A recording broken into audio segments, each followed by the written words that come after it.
what you are looking at is nothing. Nothing but a point. As you have learned in geometry, a point has no space, no dimension. It's imaginary, a position within a system. But now if we add another point and draw a line between them, we now have a diagram of the first dimension. Anything existing within the first dimension only has length, point A to point B. It's a line. There is only left and right. No up or down, or forwards and backwards. Now if I were to draw another line, you can recognize this as a graph, X and Y. There is now left, right, and up and down, kind of like Mr. Game & Watch. But now if we add another line, we get the Z-axis, the third dimension, where all of us reside, including all the other Smash characters. Most modern video games use models moving within a 3D virtual world, and now if we were to again think about all the Smash Bros. Characters, Mr. Game & Watch is the only one stuck in the second dimension. So what would it be like to live life as a two-dimensional being? How would seeing in the third dimension work for someone like Mr. Game & Watch? But first, I want to tell you guys a story. See, back in my early teen years, I couldn't afford much, especially in the lines of video games. So I spent a lot of time on various survey websites. Sites like Opinion Outpost. It's easy, you just take a few surveys and give out your opinions, and they'll actually pay you. I bought all kinds of games this way, and these awesome guys at Opinion Outpost asked me to spread the word to you guys. So if making some money for some games sounds like something you're interested in, definitely click that link in the top of the description. Now on with the show. Imagining a world with length and width but no depth is mind-boggling, a good mind exercise. But is something physically existing or even physically living even possible in such a world? I'd like to point to the book Flatland by Edwin Abbott, published in 1884. There's also a low-budget animated movie based on the book, and I'll be using clips from that to explain some of my points.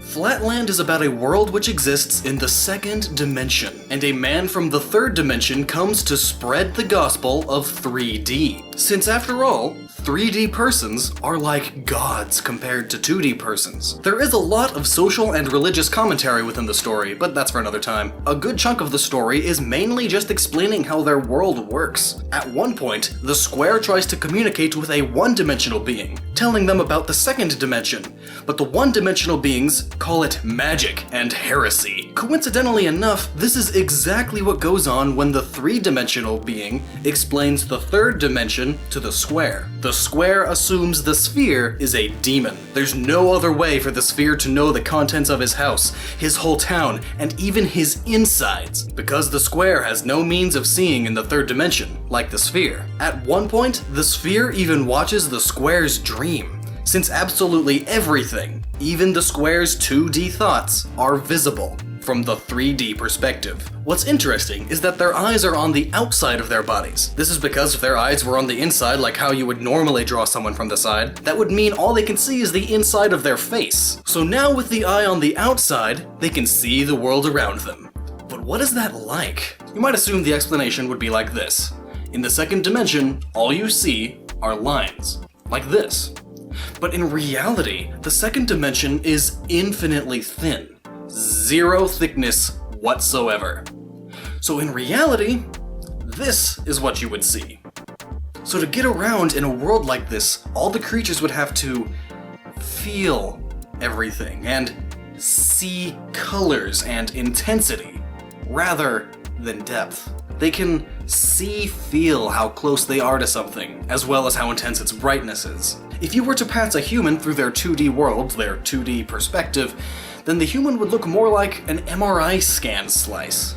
So from the perspective of a 2D being, we could pop in and out of existence as if by magic, which is why the square was so terrified of the sphere.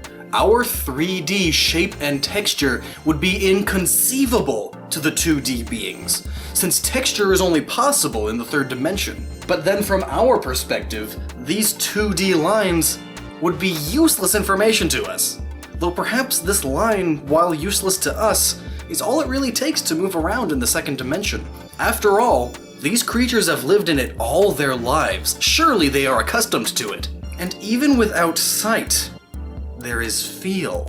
Feel as in physical touch, but also electromagnetism, or aura. Back to Mr. Game & Watch, he clearly has no eyes, because truly seeing in 2D is all theoretical, and without other cues like constant sound and feeling the world around you, sight by itself in the second dimension is quite meaningless, which is why Mr. Game & Watch has no eyes.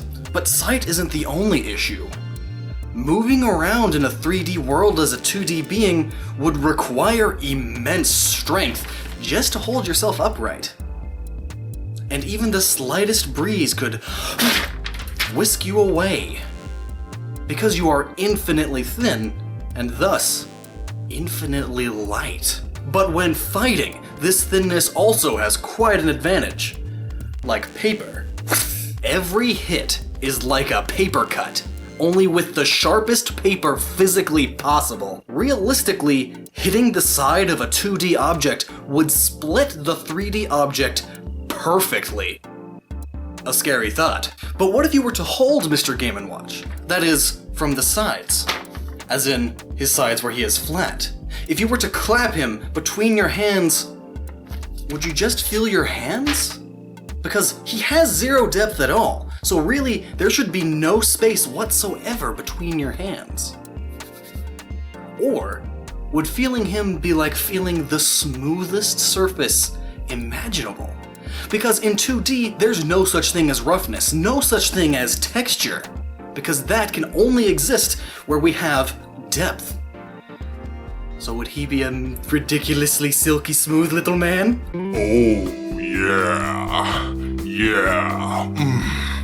So in conclusion, being Mr. Game & Watch, or any 2D being in a 3D world, not only requires immense strength, but it also grants you impossible sharpness, impossible smoothness, but also no sight at all. Or at least limited sight. Very, very limited. So to the point where it might as well not be used. So you'd have to feel the world around you, either physically or through echolocation, like dolphins.